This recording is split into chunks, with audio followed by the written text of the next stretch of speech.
요단강이라는 곳은 역사적으로 중요한 두 가지 사건을 기억해 주는 곳입니다. 그 두 가지는 모두 새로운 시작과 관련되어 있습니다. 요단강 그러면 새로운 시작과 관련되어 있다. 첫 번째로 출애굽한 뒤 40년 동안 광야 생활을 하던 이스라엘 백성들이 마침내 그 강을 건넜을 때 그들은 이스라엘 땅에서 새로운 삶을 시작할 수 있었습니다. 두 번째로 세례 요한에게 세례를 받은 사람들은 새로운 삶을 다시 시작할 수 있는 기회가 주어집니다. 그래서 그들도 이스라엘 땅에서 살기 위해 요단강을 건너갔는데 요한이 어떻게 백성들에게 전혀 새로운 삶을 시작할 기회를 주었는지 이해하려면 이스라엘의 예언자들이 자신들의 시대에 어떻게 활동했는지를 알면 좀 더 이해가 쉽습니다. 세례 요한을 통해서 세 가지 모습을 우리가 찾아보는데요. 첫 번째로 제사장과 예언자의 모습, 즉 선지자의 모습을 봅니다. 자, 요한의 아버지는 제사장이었다고 그랬습니다. 제사장 사가랴의 아들 요한에게 하나님의 말씀이 임했습니다. 아버지는 제사장이라면 요한은 예언자였습니다. 그래서 그 말씀에 보면 선지자 이사야에게 쓴 말씀 4절에서 5절 말씀을 응용해서 세례 요한이 이제 예수님이 오실 그 길을 준비할 사람이라는 것을 우리에게 말해줍니다. 자, 그럼 제사장과 예언자의 차이는 무엇인가? 제사장은 성전이라는 공간에서 인간들의 죄를 하나님께 가지고 나아가는 자입니다. 반면에 예언자는 마을 광장에서 하나님의 뜻을 백성에게 선포하는 자입니다. 제사장은 백성의 죄를 씻기고 예언자는 백성 앞에서 그들의 죄를 지적하여 그들이 회개하도록 이끌어 줍니다. 제사장은 백성을 모아놓고 진리를 선포한 이유는 그들로 하여금 속죄하기 위함이었다면 예언자들은 백성을 모아놓고 진리를 선포한 이유는 그들로 다시 시작하게 하기 위함이었다라는 겁니다. 그래서 예언자들의 말을 보면 때때로 자신의 뜻을 행동으로 보여주기도 합니다. 행동하는 예언자였다라는 거죠. 세례 요한이 행동하는 사람이었어요. 선포만 한 것이 아니라 그가 어떻게 살았죠? 별로 호화스러운 살도 살지 않고 그 광야에서 그 꿀을 먹으며 그리고 별 볼 일 없는 모습으로 살아갔는데 그러나 그의 삶으로 보여주었어요. 우리도 간혹 그렇잖아요. 예수를 잘 믿는 사람들 또 정말 신실한 사람들을 보면 꼭 그것이 뭐 악하다는 그런 의미가 아니라 참 별로 이렇게 화려하지 않으면서 그 가운데 많은 사람들에게 하나님에게 참 본이 되는 삶을 사는 사람들이 있습니다. 근데 반면에 소리는 큰데 말이죠. 화려한데 아무런 힘을 보여주지 못하는 사람들이 있습니다. 요새 건강에 대한 관심이 많잖아요. 몰랐는데 우리 다리에 근육을 보면 뛸 때 필요한 근육이 있고 지구력에 필요한 근육이 따로 있다고 합니다. 빨리 뛸 때는 그 근육을 열심히 운동해서 그 근육을 키우면 되는데 지구력은 빨리 움직이는 근육 가지고 움직이는 게 아니라는 겁니다. 근데 보이지는 않아요. 근데 그러한 역할이 있다라는 거죠. 우리가 주님 앞에서 어떻게 사는 모습 하나님은 아세요. 마찬가지로 사람들 앞에서 내가 어떻게 살아가느냐 알아요. 하나님은 내 내면을 아시고 사람들은 내 외면을 봐요. 그래서 이 외면과 내면이 두 개 다 잘 이 근육처럼 참 튼튼해야 되고 건강해야 된다는 거죠. 그냥 사람들에게 보여주는 것에 칭찬받는 것에 기뻐할 것이 아니라 내 내면이 하나님한테 칭찬받는 사람이 되어야 된다는 겁니다. 그런 의미에서 이 행동하는 모습으로 보여주는데 이 구약의 예언자들, 선지자들을 보시면 그들의 메시지를 전하고 나서 그의 삶으로 보여준 그래서 본이 되고자 했던 본인이 외친 거에 대해서 하나님의 메시지를 삶으로 살았던 예언자들이 있습니다. 예레미야 같은 경우는 하나님의 명령에 따라 자기 허리띠를 물가에 감추었다 그랬습니다. 에스겔은 포로가 될 것을 나타내는 상징으로서 바벨론 여행을 떠나 갔다 옵니다. 이사야는 3년 동안 알몸으로 걸어 다니기도 했습니다. 이 모든 행동은 하나님의 메시지를 전하기 위한 상징이었다라는 거죠. 제사장의 아들인 세례 요한은 요단강 강가의 한쪽 발을 고정하고서 자신의 메시지를 행동으로 보여주었던 사람입니다. 그의 행동은 요단강에서 사람들에게 세례를 베푸는 것이었습니다. 세례 요한이 왜 그 많은 강 가운데 요단강이었을까? 이것도 중요한 한 부분입니다. 과거 이스라엘 백성들은 그곳에서 가나안 땅으로 들어가기 위해서 요단강을 건너려고 물로 들어갔었습니다. 요한은 이스라엘이 하나님의 복을 누리기 원한다면 그들이 요단강으로 돌아가서 다시 시작해야 한다고 선포하고 있는 것이죠. 놀랍게도 이 요한의 예언적인 행동은 그 땅에 들어가는 행동을 다시 보여주고 있는 것이라는 거죠. 그래서 다시 시작하는 인생이 되기 원하면 요단강으로 모이라는 거였습니다. 그래서 물세례를 베풀고 물세례를 베푸면서 요한이 뭐라고 그러죠? 나는 물로 세례를 주지만 내 다음에 오실 그분은 불로 세례를 준다라고 얘기했던 것이죠. 요한은 이해할 수 있는 길, 요한의 삶이란 처음부터 다시 시작할 수 있다라는 사실을 백성에게 알기를 원했다라는 점을 우리가 오늘 본문을 통해 보게 됩니다. 그러니까 요단강에서 요한은 우리에게 새로 시작할 수 있는 기회를 제공해 주었다라는 거예요. 그래서 3절에 요한이 요단강 부근 각처에 와서 죄 사함을 받게 하는 회개의 세례를 전파하니. 요한의 입에서 가장 먼저 나온 말은 무엇이죠? 회개하라였습니다. 그럼 뭐라고 그랬어요? 천국이 가까웠느니라. 그 길을 닦고 난 후에 예수님이 공생애를 시작하시면서 뭐라고 그러셨죠? 회개하라, 천국이 가까웠느니라. 철저한 회개를 말하고 있습니다. 사실 이 말은 진실인 것이죠. 무엇이? 회개라는 것이. 왜 회개가 중요한가? 회개 없는 신앙은 생각할 수 없기 때문입니다. 회개하지 않는 그리스도인은 아무런 힘과 능력을 발휘할 수 없습니다. 마치 그릇에 더러운 것이 더덕더덕 붙어 있는데 거기다가 아주 방금 나온 쌀밥을 거기다 담아 먹는다. 거기다가 국을 담아 먹는다. 상상할 수 없는 일이잖아요. 그런데 그 일을 우리는 밥 먹듯이 한다는 겁니다. 무엇을? 회개하지 않고도 하나님께 예배를 당당히 예배드려요. 회개하지 않고도 하나님 앞에 당당히 찬양도 불러요. 여러분 주일날 말이에요. 특히 주일날 들어오면서 인사하잖아요. 성도들. 그 인사하기 전에 인사는 짧게 해야 돼요. 여기 들어와서 먼저 하나님께 기도하는 게 우선이에요. 근데 그걸 보이지 않으니까 말이죠. 영적으로 보이지 않으니까 오면서 사방 다 돌아다니며 인사합니다. 정작 와서 인사할 사람한테 인사 안 하고 말이죠. 얼마나 큰 실수를 범하는지 몰라요. 그리고는 내가 예배 잘 드렸다고 합니다. 아니요, 첫 단추가 잘못 꽂았어요. 근데 그게 어떻게 좋은 예배가 되겠어요? 내 생각엔 좋은 예배가 됐겠죠. 그러나 하나님 볼 때는 보이지 않는 내 내면은 여전히 죄로 더덕더덕 붙어 있는데 씻어내지 못한 마음의 말씀을 들어보세요. 씻어내지 못한 마음의 예배를 드려보시라고요. 하나님께서 말씀하잖아요. 너희와 나 사이에 막힌 담이 있다. 그걸 하나님 앞에 죄 사함을 받고 나와야 되는데 그렇지 못하라는 거죠. 그래서 오늘 세례 요한이 회개 없는 그리스도인은 예수님의 십자가를 부끄럽게 하는 것과 마찬가지다. 솔직하게 하나님 앞에서 나의 죄를 고백하는 진실됨이 있어야 된다는 거죠. 진실되이 나의 죄를 인정하는 것이야말로 진실을 고하는 그것이 우리를 하나님과 다시금 하나가 되게 하는 일이라는 거예요.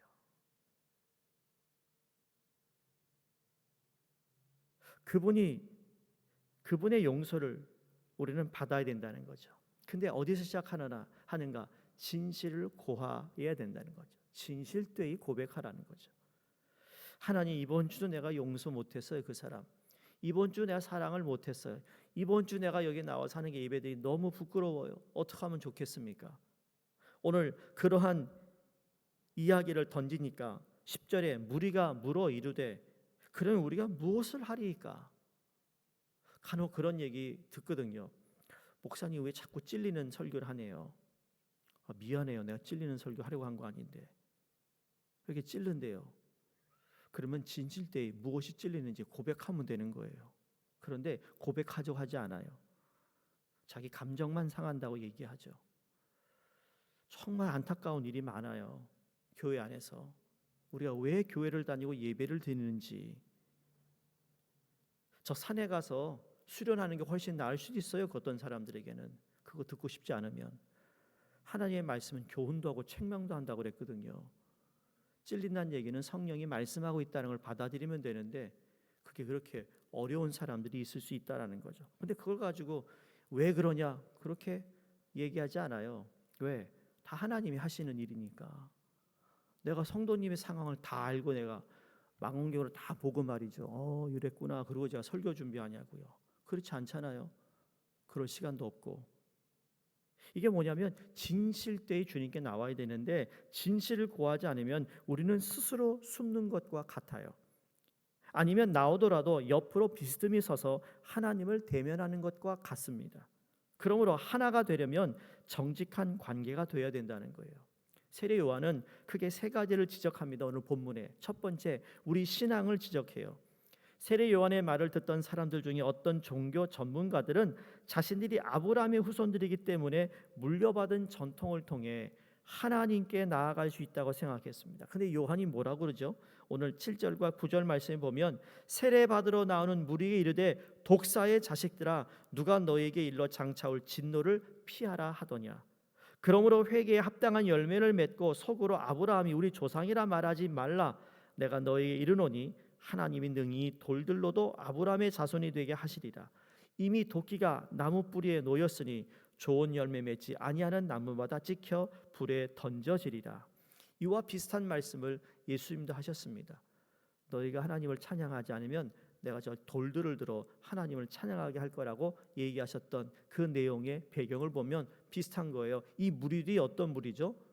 종교적으로 대단한 열심히 있는 사람이었어요. 그런데 뭐라 그럽니까? 독사의 자식들아 너희들이 회개하지 않으면 아무리 너희가 속으로 아브라함의 자손이라는 자부심을 가지고 있다 할지라도 그건 아무것도 아니다라는 것을 요한이 외칩니다.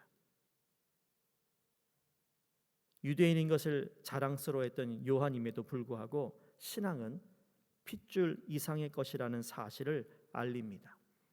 우리도 요한의 메시지를 들어야 합니다.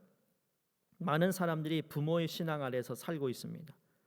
특히 교회에 다니는 자녀들이 자신의 신앙이 아니라 부모의 신앙으로 교회를 다니는 경우가 많았다라는 거예요. 그래서 대학에 가고 성인이 되면 교회를 떠난 이유가 뭔가 하면 자신의 신앙이 아니었다라는 것을 우리에게 이야기하고 있는 것이라는 거죠. 부모의 신앙도 배우자의 신앙도 자기 자신을 하나님 나라에 들어 보내주지 못합니다. 우리 각자가 진실을 고백하며 신앙의 배경을 뛰어넘을 때 우리 삶은 완전히 새롭게 시작될 수 있다라는 거예요. 우리는 자신의 신앙에 대하여 진실을 구할 필요가 있습니다. 저 EM이 많이 모이진 않지만 근래 교회에 오는 외국인과 또 우리 코리안 아메리칸 우리 자매가 보면 자기가 다시 하나님을 찾아야겠다라고 교회를 찾아온 사람들이에요. 전도에서 온 사람들이 아니라고요. 교회가 있어서 예배를 드리는데 자기가 그거 보면은 어렸을 때 교회를 다녔고 그런데 자기가 이제 성인이 돼서 내가 예수를 다시 예배를 드려야 되겠다는 생각이 있다라는 거, 이거 얼마나 귀한 거예요. 내 것이 돼야 된다는 거예요. 그래서 우리 자녀들에게 이 신앙은 너의 것이야. 여러분 이 교회라는 오너십도 이 교회 너희의 교회라는 오너십을 줘야 되는데 여전히 부모의 교회라고만 생각하고 있다면 우리 잘못 가르친 거라는 거예요. 오너십을 줘야 된다고요. 두 번째 지적을 뭐 하느냐? 소유를 지적합니다. 10절에서 11절에 옷 두 벌 있는 자는 옷 없는 자에게 나눠주라. 요한은 요단강가에 서서 자기만을 위해 재물을 쌓지 말라는 경고를 큰 소리로 외칩니다. 요한의 외침에 귀 기울이는 것이 바로 새로 시작하는 인도함을 받는 것이에요. 세 번째, 권력을 지적합니다. 12절에서 14절이죠. 자신의 말을 들으러 요단강에 모여든 세리들의 얼굴을 봅니다. 요한이 그들이 탈세의 전문가들이라는 사실을 잘 알고 있습니다. 갈치와 불법 행위로 유명한 군인들도 거기 있음을 봅니다. 이 두 무리는 권력 남용이라는 이름으로 한데 모여 있는 사람들이라고 보면 되겠죠. 권력 남용으로 인하여 잘못된 사람들을 여러분 뉴스에서 많이 보잖아요. 근데 그런 권력 높은 자리에 있는 사람만 남에게 손해를 주는 것이 아니라 권력 남용은 우리의 일상생활에서도 보여집니다. 추악한 행동으로 자기 자녀들의 마음을 뒤틀리게 만드는 부모가 있질 않나. 일방적이고 고압적인 명령으로 직원들의 마음을 파괴하는 상사가 있질 않나. 중요 안건을 처리하는 구성원들을 힘들게 만드는 지도자들 가운데서도 볼 수 있다라는 겁니다. 우리가 사랑하는 사람들, 특히 자녀나 배우자나 함께 일하는 동료들의 기억에 잔인한 말을 깊게 남길 때 권력은 파괴적으로 작용하고 그것을 권력 남용이라고 말하는 것이라는 겁니다. 하나님을 사랑하고 이웃을 사랑한다면 우리는 우리의 힘을 다른 사람의 유익을 위해 사용하게 돼야 될 줄로 믿습니다. 그렇게 살 때 우리의 삶은 새롭게 시작됩니다. 우리는 권력에 관하여 진실을 고백해야 합니다. 그렇다면 우리는 어떻게 해야 하는가? 우리가 하나님께 진실을 말씀드리고 우리의 현재의 모습, 과거의 행동에 대해 책임질 때 용서와 능력을 베푸는 요단강, 곧 우리를 깨끗이 씻어 모든 것을 다시 시작하게 해주는 요단강, 즉 우리 예수님에게 다시 나와야 된다는 사실입니다. 성도님들, 우리는 이미 예수님을 믿고 죄사함과 영생을 얻은 사람들입니다. 우리가 매일 주님께 나와 새벽 제단을 쌓는 이유도 아마 여기에 있지 않을까요? 다시 시작하는 겁니다. 어제 또 실수했어요. 어제 또 그렇게 화를 냈어요. 어제 그렇게 또 누구와 싸웠어요. 어제 또 내가 정말 요만큼도 내가 양보하지 않고 그거 다 받으려고 내가 그냥 기를 쓰며 살았는데 돌아보면 참 그게 무엇을 누구를 위한 것이었을까? 매일 자신의 요단강 앞에 서서 하나님 앞에 진실을 고백하며 깨끗함을 받을 필요가 우리 모두에게는 있지 않습니까?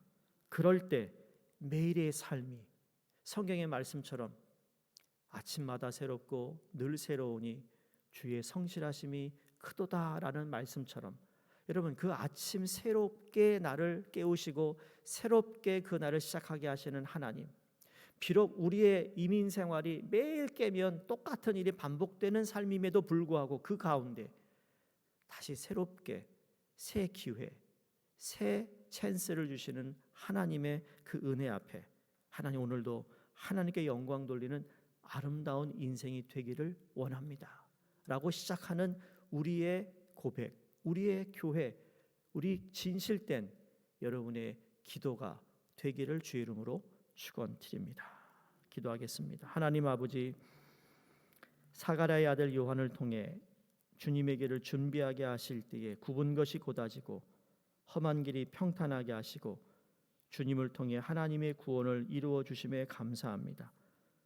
구원을 보장받았다는 잘못된 고정관념을 떨쳐버리고 결핍한 사람에게 자신의 것을 나누며 자신에게 주어진 힘을 이용한 사리사욕을 버림으로 회개에 합당한 열매를 맺게 해 주시옵소서. 요한의 외침으로 죄에 빠진 사람들이 주님께 갈 수 있도록 요한을 부르시고 요한을 통로로 삼아 주셨음에 하나님 오늘도 우리가 주님의 통로로 살아가게 하여 주시옵시고 주님께서 우리에게 주신 이 새 하루 하나님께 영광 돌리는 삶이 되도록 도우시고 역사해 주시옵소서. 감사드리며 예수님 이름으로 기도드리옵나이다. 아멘. 우리 함께 기도하겠습니다. 일본의 마크 레이첼 선교사님과 히로시마 교회의 이상훈 장미숙 선교사님, 또 키르기스탄의 정춘섭 김은희 선교사님이 기도해 주시고요. 이번 주 주말 우리 EM 수련회가 있습니다. 오가는 길을 지켜주시고 참 은혜의 시간 다시 한번 주님을 만나며 회복되는 시간 되기 위해 기도해 주시기 바랍니다. 아울러서 우리 BBS와 서머스쿨과 단기 선교, 그리고 매주일 있을 우리 모든 예배, 우리 1세부터 2세, 3세 이르기까지 하나님 교회에 정말 하나님께서 주신 이 공동체의 한 지체로 책임을 가지고 신앙생활 할 수 있도록 함께 기도하겠습니다. 할렐루야. 하나님